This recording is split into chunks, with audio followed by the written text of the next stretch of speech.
Hi guys, welcome back to my channel. So today gagawa tayo ng sariling extension gamit ang basic tools na meron tayo sa bahay. Pero reminder lang, safety first, make sure na naka-unplug lahat ng outlet. Kung di kayo confident ay pwede kayong humingi ng tulong sa kakilala nyo na marunong sa electrical. So tara! Alright, so ito yung mga kailangan natin. Unang-una, itong wire. Anyway, ilagay ko rin yung link dyan sa description para i-click nyo. Yan, so flat cord, no? Dalawa na 1.25 mm, no? Yan, so yan yung information.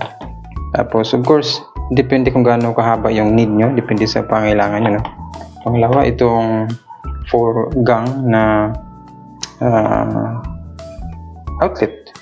So, ilagay ko rin dyan yung link. Isang store lang naman ito lahat binilang ko para, of course, makatipid tayo sa shipping fee, no? May voucher pa. Ayan. So, next is itong mismong plug, no? Ito ay omni din. And then, pwede siyang ma-fold, no? Para kung mga masikip na area, saksakan nyo ay pwede siyang i-fold. Hindi siya nakaganyan, no? So, optional.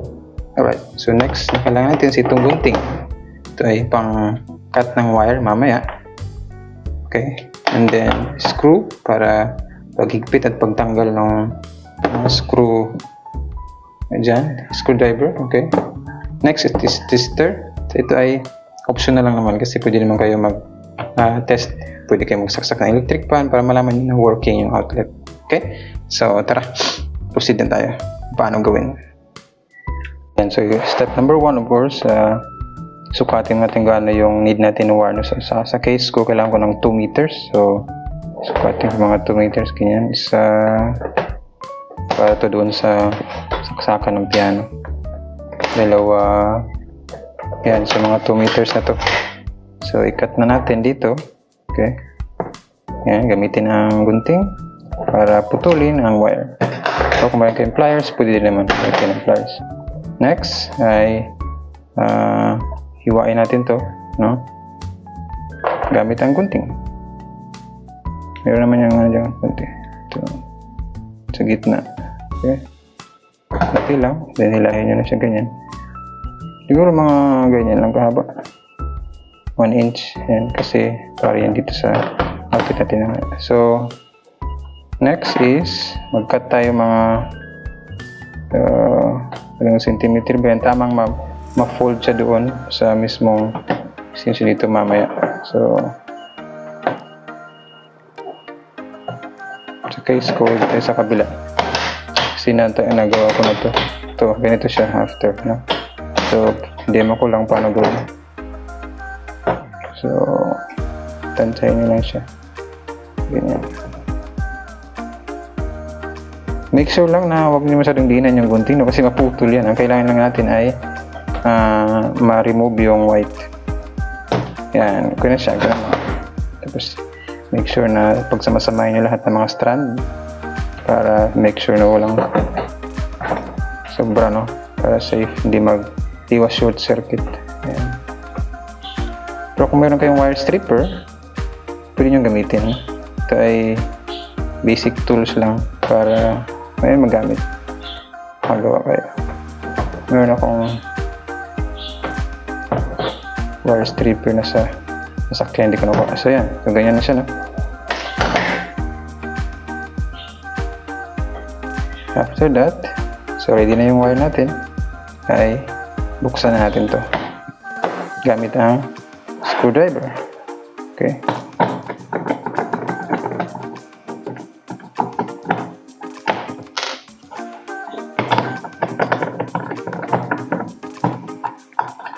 Alright.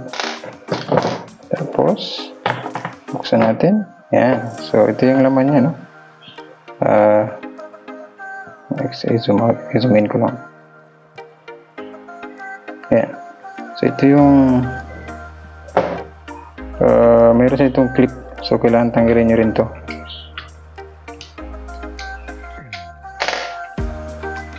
Same sizes lang naman yung yun. So, ito yung clip niya. So, yan na siya. So, ang gawin natin, once na ready na to, iluwagan nyo rin to. Itong screw.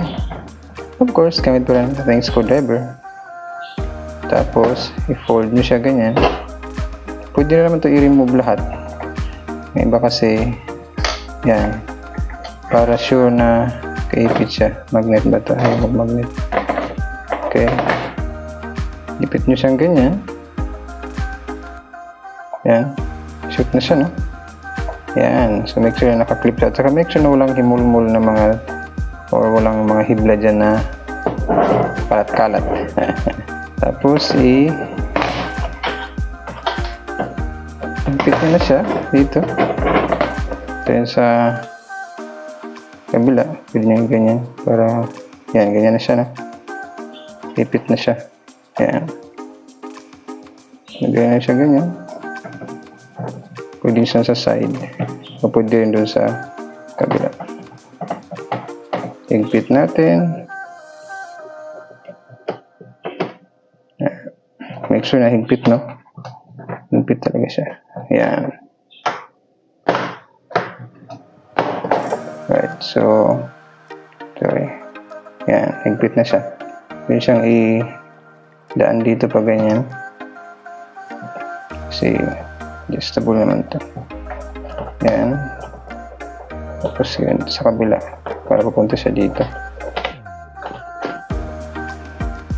Pwede rin sa side na to. Depende sa inyo. Sa case ko, inipit ko siya dito para safe talaga kasi may ipit pa dyan, meron pa dito. Kahit anong hila, hindi matanggal. So, next naman itong kabila. So, meron siyang tira-tira. Ipit din dito. Tanggalin natin din. Pwede naman gamitin kamay nyo, wala pa naman itong kuryente. Ayan, fold yung ganyan. Shoot natin ito. Dapat papunta dito para paghigpit ng screw ay ano siya, hindi sa counterclockwise. Ayan, yung fold na. Ayan. Sorry, out to focus siya. Ayan, ganyan na siya, ipit na. Same din sa kabila kanina. Tapos dito.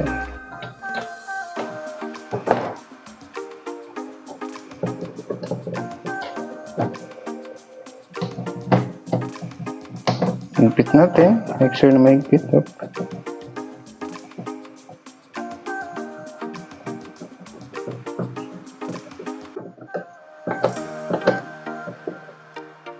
Yan. Once mahigpit na, same sa ginawa natin kanina sa kabila, no? Yan.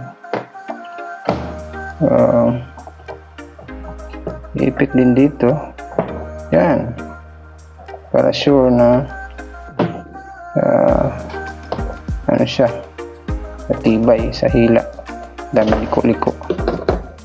Yan. So again, yung mga kung may tira-tira pwede naman putulin, no? Basta make sure na itong dalawa hindi magkadikit kasi mag short circuit yan pag magkadikit ito, may hibla dyan na tira. Yan. Alright, so once na secure na yan, ito na ilagay na natin dito itong ipit. So regarding pa dito guys sa clip, kasi notice meron siyang parang yan, ito yung lock niya. Sorry. Yan. So itong part na to, kung malaki yung wire nyo, yan ang gamitin dito. Baliktarin nyo siya pag ano. Sorry, yan. Para may alawan. Ipit na yung wire. Maliit ng wire, pwede yung ganyan. Para dito siya mag-ipit sa kabila ito. Tama lang yun para maipit yung wire. Sa kabila.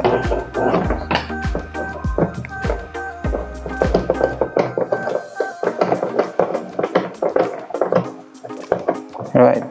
So, yan. Ayan siya. Okay. So, ito actually, meron pa siyang option dito na kung gusto nyo mag-isa pang saksakan, dito nyo dyan yung isang wire, no? May ganun siya. Ito naman, yung mga screw na to dito, yan siya. Ay para kung gusto nyo i-drill, i-dikit. Kung gusto nyo ilagay sa wall, sa case ko, mamaya ilagay natin yun sa may TV, sa frame. Sa side. Okay, so yan. After that, close nyo na. No? Make sure lang na nahigpitan lahat. Higpit siya. Yan. Secure na yan. Balik na natin itong cover. Yan. Suppose ilagay na natin yung screw niya dito.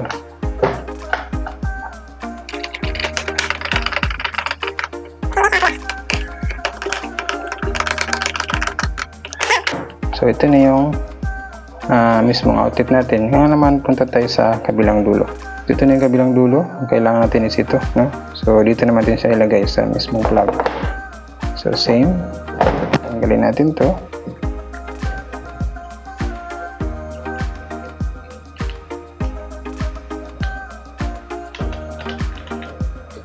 Yan.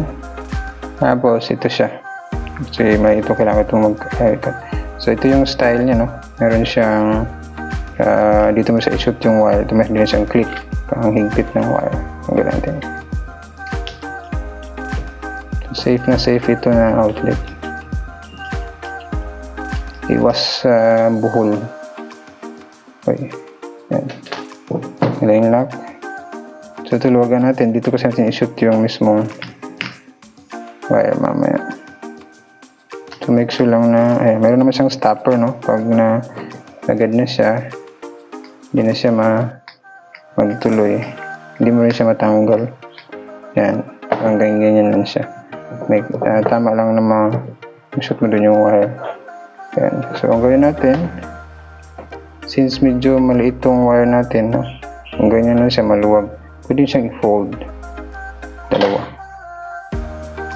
Yan, tupiin. Pag natupi na, shoot na doon. Yan, shoot lang sa butas. Opya. Sabayan natin. Yan. Same principle, make sure na walang himol-mol na mga itong isa ayaw.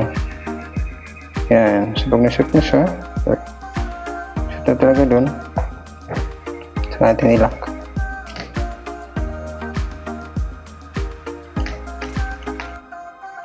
Higpit lang. Same, no? Kaya mahigpit talaga siya. Oop. Kabila din. Yan. Na siya. Shoot natin siya dito sa butas siya. Yung mga himol-mol yan. Push natin maigi. Ayusin natin. Yan. Make sure na walang strand na maligaw. Yan. Push. Yun.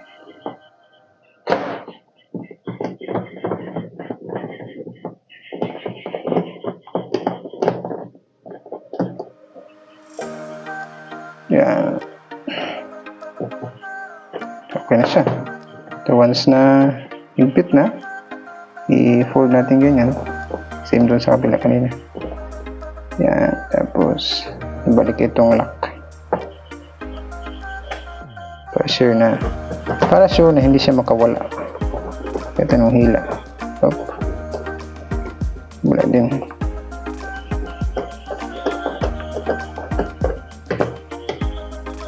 Sorry, napilipat pala ito. Yan, tawagan natin konti. Dapat hindi siya lipit. Yan.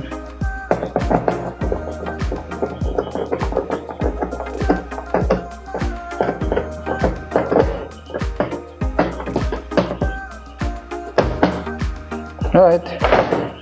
So, yan na siya guys. No? So, balik na natin itong cover.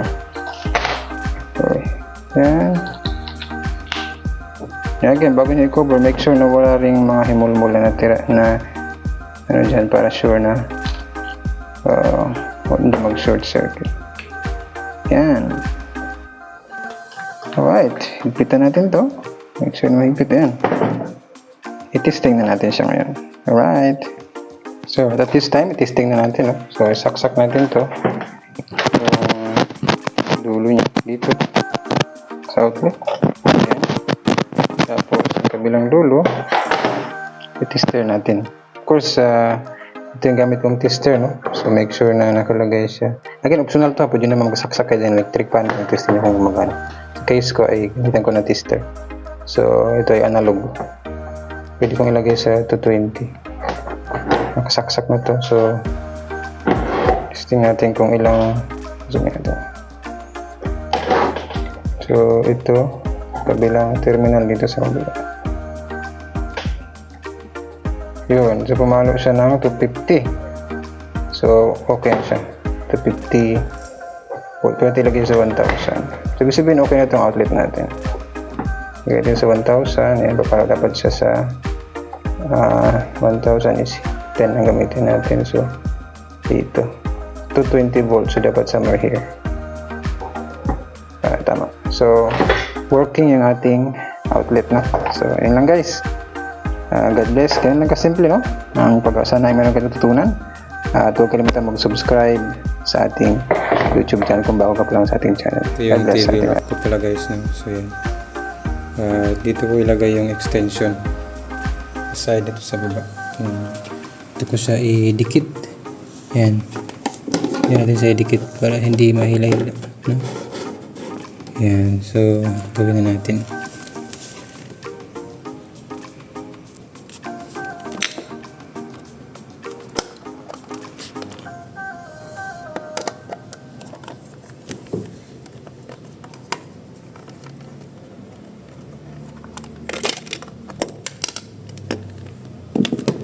So yung bago nyo ito gawin ay naka-unplug sa kabilang dulo, no? Baka makurente kayo. Yun, so gawin nyo, tanggalin nyo itong ngayon nakabago dito na screw, no? Yan, tanggalin natin ito. Yan,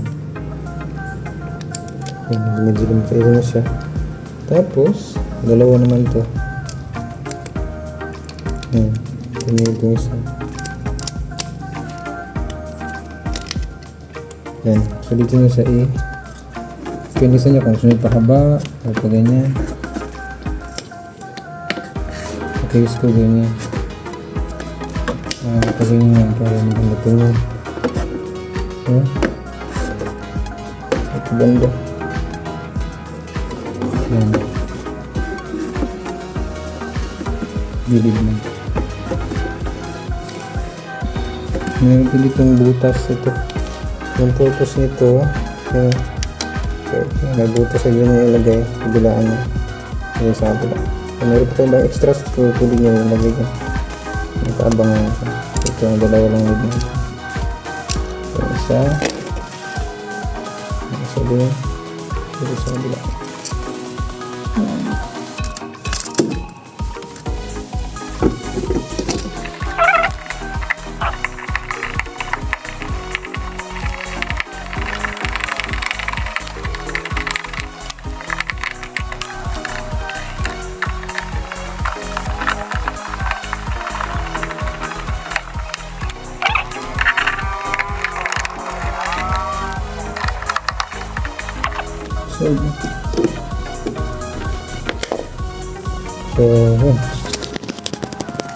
So guys, lagay na natin ito. So saksak na natin. Ito yung sa TV dito. Ayan, ang kagandahan ito, pwede sa flat, pwede din sa bilog. Kasi meron ako isa dito yung sa speaker kung bilog. So hindi mo na kailangan adapter, no? Saksak na dyan. Yun, success. So meron pang dalawa na bilog. Alright. Tapos din, so yan na siya.